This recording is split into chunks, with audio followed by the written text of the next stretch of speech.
Israel के तेल अवीव में ईरान ने बैलिस्टिक मिसाइल से हमला किया। इसकी चपेट में आकर एक रिहायशी इमारत तहस नहस हो गई। पास में ही जमीन में एक बड़ा गड्ढा भी हो गया। इस हमले के बाद पूरे इलाके में अफरा तफरी मची है। लोग जान बचाने के लिए सुरक्षित जगहों पर पहुंचे हैं। वहीं हमले में कितने लोग घायल हुए, फिलहाल इसकी सूचना नहीं है। सुरक्षा बलों ने मौके पर राहत अभियान चलाया है। खाड़ी देशों में ईरानी सेना के ताबड़तोड़ हमले जारी हैं। कुवैत में ईरानी फोर्स ने फिर से भीषण बमबारी की। बहरीन के सलमान पोर्ट के पास अमेरिकी नौसेना के बेस पर ईरान ने मिसाइल अटैक किया।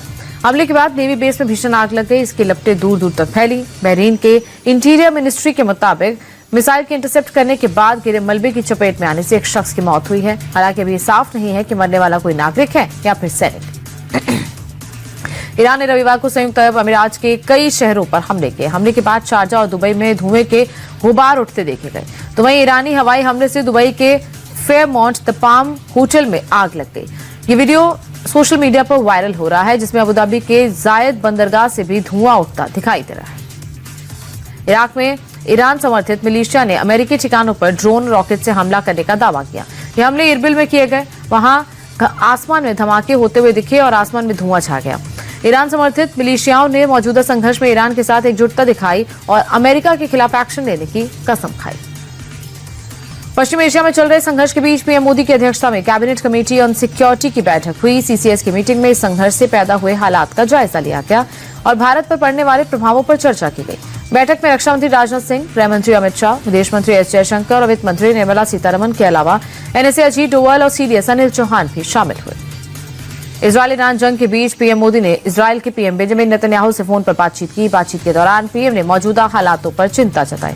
इजरायली पीएम से बातचीत में प्रधानमंत्री ने क्षेत्रीय व्यवस्था पर विस्तार से चर्चा की और हालात के घटनाक्रम को लेकर गहरी चिंता जताई। इस दौरान पीएम ने नागरिकों की सुरक्षा को सर्वोच्च प्राथमिकता बताया और साथ ही भारत ने शत्रुता को जल्द समाप्त करने की जरूरत को दोहराया।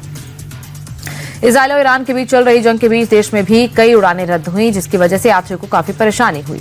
दिल्ली और मुंबई समेत कई बड़े शहरों में एयरपोर्ट पर यात्री फंसे हुए हैं। हालांकि एयरलाइन कंपनियों की तरफ से उड़ानों के बारे में समय समय पर जानकारी दी जा रही है। यात्रियों से भी कहा जा रहा है कि एयरपोर्ट पहुंचने से पहले वो अपनी फ्लाइट का स्टेटस जरूर चेक कर लें। ईरान के हालातों को लेकर सीबीएसई ने एक बड़ा फैसला लिया। आज होने वाली 10वीं और 12वीं की परीक्षाओं को कैंसिल कर दिया गया है। 3 मार्च को बोर्ड की बैठक में एग्जाम की नई तारीख का ऐलान किया जाएगा। बताते चले कि ईरान के सुप्रीम लीडर की मौत के बाद भारत के कई हिस्सों में प्रदर्शन चल रहा है और इसी को देखते हुए सीबीएसई ने बड़ा फैसला किया है। हालांकि 5 मार्च को होने वाले एग्जाम सामान्य रूप से होंगे, बस 2 मार्च के पेपर को टाला गया। अमेरिका ईरान युद्ध के चलते इंटरनेशनल एविएशन सेक्टर पूरी तरह चरमरा गया है। हजारों उड़ानें रद्द हैं। अरब देशों से आने जाने वाली फ्लाइट्स कैंसिल होने से लाखों यात्री एयरपोर्ट पर फंसे हुए हैं। पश्चिमी देशों की ओर जाने वाली उड़ानें बाधित होने से दिल्ली के आईजीआई एयरपोर्ट पर हजारों यात्री परेशान नजर आए। मुंबई एयरपोर्ट पर भी यात्रियों को परेशानी झेलनी पड़ी। भारत में 400 से ज्यादा उड़ानें प्रभावित हैं और करीब 20,000 से ज्यादा यात्री फंसे हुए हैं।